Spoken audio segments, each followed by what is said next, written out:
the Parashat Miketz. Usually, Parashat Miketz is that time of Hanukkah. There are a lot of Muslim hints of Hanukkah in the Parashat. Now, one of the things is that there's a Mishnah in Miketz. The Mishnah in Miketz says that there is a wall that in the Tamikdash that separates between the Goyim and the Jewish people. The Goyim could come till that wall, not more than that. At Kam Eluyot, that's called through.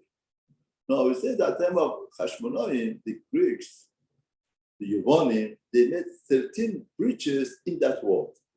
That wall, that was a separation between the Harisoil and Goyim. Goyim could come to the Hamikdash till that wall, the Yavanim made 13 breaches. They made holes, they break through 13 places in that wall. Till Hashmonaim, they got over and they fixed it. For every breach that they fixed, they were metaken, one bowing down. They fixed and they bow down and thank Hashem. The second one, they bow down and thank Hashem. Third one, third. Now, before Hashem say, what's the 13? What does 13 have to do with anything? Hashem said, 13 are 13 principles of being a Jew.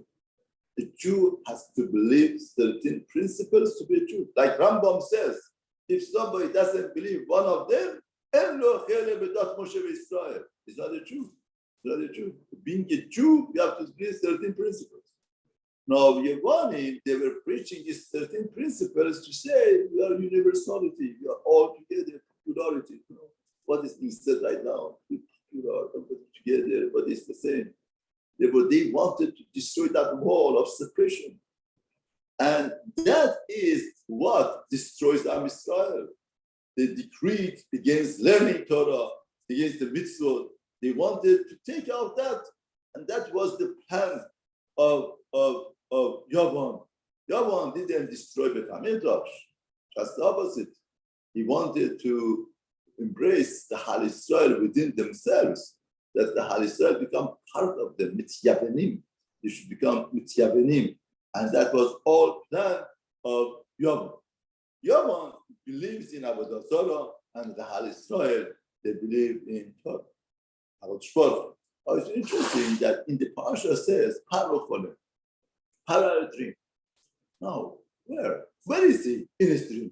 He has a dream. Where is he dream? So it says, he's standing on the Yor. Yor is the Avodah Zarah, the idol. In the dream, he sees that he's standing on Yor. Now, when he told Yosef, he said, Al Sefat Yor. I'm by the shore of the Yor, by the side of Yor, not on the Yor. But Yosef said, Sefat Yoyadati Eshma. I don't know, because the interpretation would be different when you change it.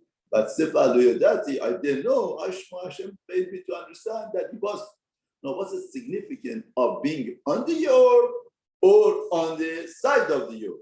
Yor is Avodah Zarah. What do you want Avodah Zarah for? You want to respect it, you want to bow down to it, or you want to rule over it. Person runs away from HaKadosh Baruch Hu because he wants to rule over the Avodah Zarah. He wants to shape the Avodah Zarah the way that he wants. He wants to stand up on the Avodah Zarah. He doesn't want to submit himself to HaKadosh Baruch Hu. Once somebody doesn't want to submit himself to Hashem, he runs away. And that is all I do. Yaakov in a dream, there's the ladder, and HaKadosh Baruch Hu is on top of the ladder. He gets to Hashem. Paro dreams that the idol is benefit. That's the difference between Yavan and the Hal Yisrael. The Hal Yisrael, they are avodim of HaKadosh Baruch Hu. They are servants of Hashem. If you are a servant of Hashem, it doesn't make a difference. If you have oil for one day, you do it. You're not doing it for popularity. You're not doing it for publicizing. You could do something for Hashem. You get up and do it. Not it has to be a great measure to do it. You are a little bit people. Calculation says it doesn't work. But you do it for HaKadosh Baruch Hu, and Hashem would have. Yavan is the philosophy. Yavan is the calculation. And everything has to be calculated. Everything has to be. Then you said to go. Otherwise, Yavan takes away emunah and faith. Tells you, if you don't work on Shabbat, you can make parnasa. If you are honest, you can make parnasa. How could you live in such a turbulent society, be clean and be kadosh? But that's light of Hanukkah. That's the point of Hanukkah. They try to make breaches in emunah and faith, 13 breaches. But we're not in calculation. Al-Anissim says the calculation of the word doesn't work. Ma'atim, Rabbim, bi'ad Ma'atim, Giborim, bi'ad Chalashim. The Rabbim, multitude in the hand of the leader, the mighty one in the hand of the wicked, weak ones. Therefore, the calculation doesn't work. What works is the light of faith, light of emunah v'HaKadosh Baruch Hu. And that's the light that brings us to Mashiach. Because that's the last Yom Tov that we have before coming Mashiach. We want to bring Mashiach, it's the light. That little, let's do it. Whatever that we could do. Whatever that we try to do and we accomplish. Through that, they gather together and bring Mashiach. In the midst of darkness, we recognize Hashem and we do Torah mitzvot. And that's the way that Hashmonaim did and succeeded. That's the way that we're going to do and bring the Mashiach, Sitrenu, all Torah.